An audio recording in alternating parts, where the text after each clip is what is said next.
Hello, everybody. My channel name is College Football Frenzy. Today, I'm going to be talking about the Georgia Bulldogs 2020 football schedule. The Bulldogs last year overall went 12-2, with their only two losses coming at home against South Carolina in double overtime and a blowout loss against LSU in the SEC championship game.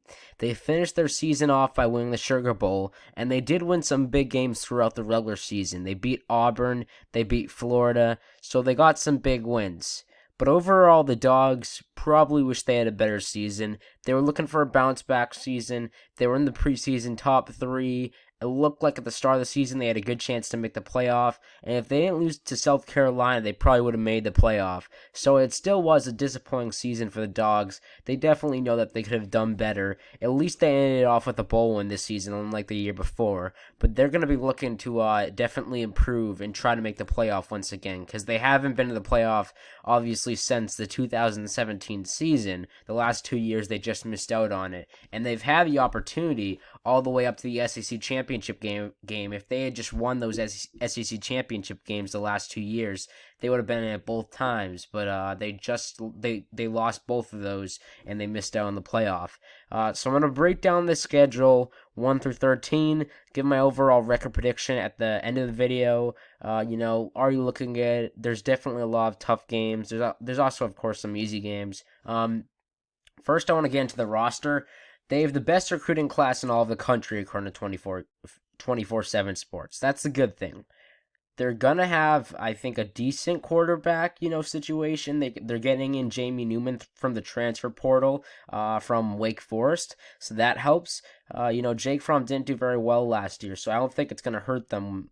But by him leaving, the key losses are offensive tackle Andrew Thomas. He's probably going to be a top 10 pick, maybe at least a top 15 pick, and DeAndre Swift at the running back position. They really don't have any great player to fill in that running back position, at least fill the footsteps of Swift, because Swift was great, and I don't think they have any major players to replace him.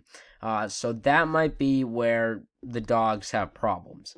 But anyway, I'm going to get into the schedule, break down game by game.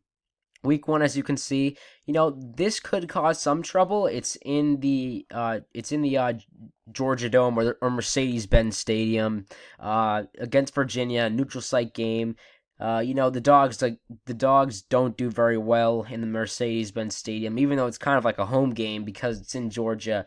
They've struggled in the stadium. I don't think it'll matter too much. It's a Monday game, the first week of the season. They should still win. Virginia's not that great of a football team, in my opinion. They made the ACC championship game last year, and they made the Orange Bowl, but that's just because the ACC was weak. So I expect Georgia to handle its business against Virginia, as long as they can, succeed in that Mercedes-Benz Stadium. If they have the same problems as they've had the last few times going there, they might have some problems. But they should beat Virginia. On paper, it's a mismatch. 2, Eastern Tennessee State University. If this was basketball, I might say ETSU, but this is not basketball. This is football, so I'll take the Dogs here. 3, at Alabama. Biggest game of the season comes in week 3. I think this is a 50-50 ball game. I've said in the Alabama video, it's really 50-50. I could see either one of these teams winning this football game. It's going to be close. I'm sure game day will go here. It's going to be a very hyped up matchup. Probably a top 5 matchup. It's going to be big. I imagine both teams will be coming in undefeated, just as long as they can get through week 1, which they both should. They'll definitely becoming an undefeated. So big game. Alabama has the home crowd, which helps, but Georgia's, like I said, they still have just as much talent, in my opinion. Alabama, we'll see how they do at the quarterback position. That should be interesting to see if they use Bryce Young in that game or if it's Mac Jones, the experienced guy. And then, of course, Alabama is losing a lot of weapons like Henry Ruggs and Jerry Jeudy. They're still going to have Devonta Smith, but definitely a different Alabama team. So it should be an interesting game. Alabama does have the home crowd, so that helps. For ULM, that's an easy win for Georgia. They'll get that done. Vanderbilt, easy game. They'll win that one. Auburn, that's so early October. Usually this game is played in early November or late October. It's called the Deep South's biggest rival, or the oldest rivalry. That's what it's called. So big rivalry here. It's early on in the season. I'm surprised. Auburn gave Georgia a pretty tough time last season. They only lost by a touchdown after starting out slow in that game. Bo Nix's going to be more experienced. He still has some weapons to throw to. And the Auburn defense, I think, is still okay. But at the end of the day, Georgia's a better football team, in my opinion. I think the defense can shut down Bo Nix. And it's at Athens, so I'll take the Dogs here. At Missouri, should be an easy one. No trouble there. They'll get that one. Good time to have the bye right before the big rivalry game on Halloween against Florida. Great time to have the bye. All right, so week 9, Florida.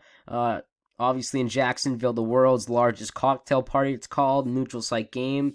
Big game. Maybe game day will go here. We'll see. It's going to be a big ranked matchup. I'm excited. Florida probably actually will be coming to this game undefeated, in my opinion. They really should beat LSU.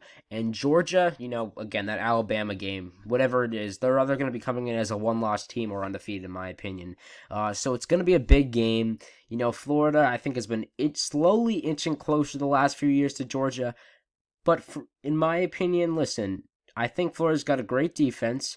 I think they've got a great quarterback in Kyle Trask, but I just don't think they're there yet. I don't think they're going to beat Georgia this time around. Maybe it's the season after that. Maybe that's when they finally beat Georgia, but I don't think it's going to happen this year. I think Georgia slightly edges out Florida, maybe by a field goal, maybe by a touchdown, but I have the Dogs winning this one.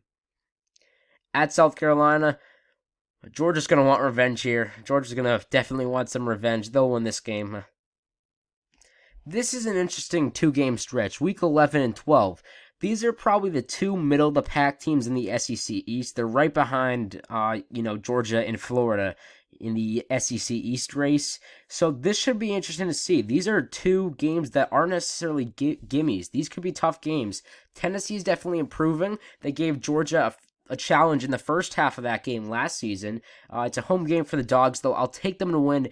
But, they're definitely improving. They've got a great recruiting class.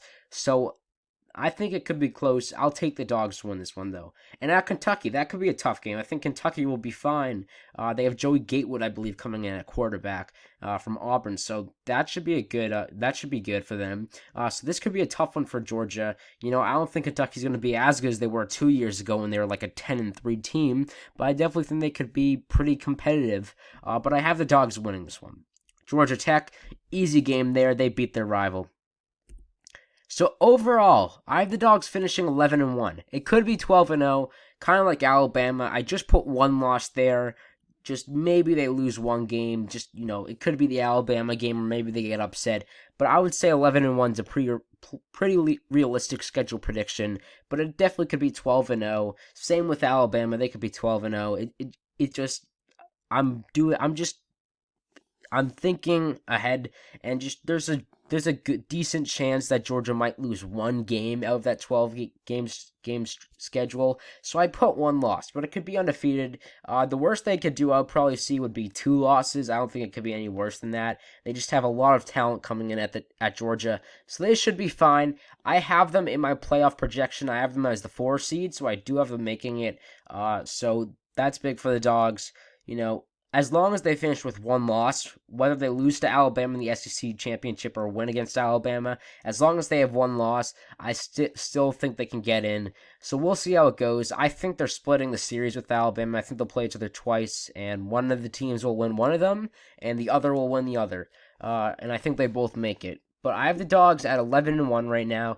Definitely could be 12-0 as well, but I have them at 11-1. That is it for now, guys. Thank you for joining in. Please make sure to like and subscribe.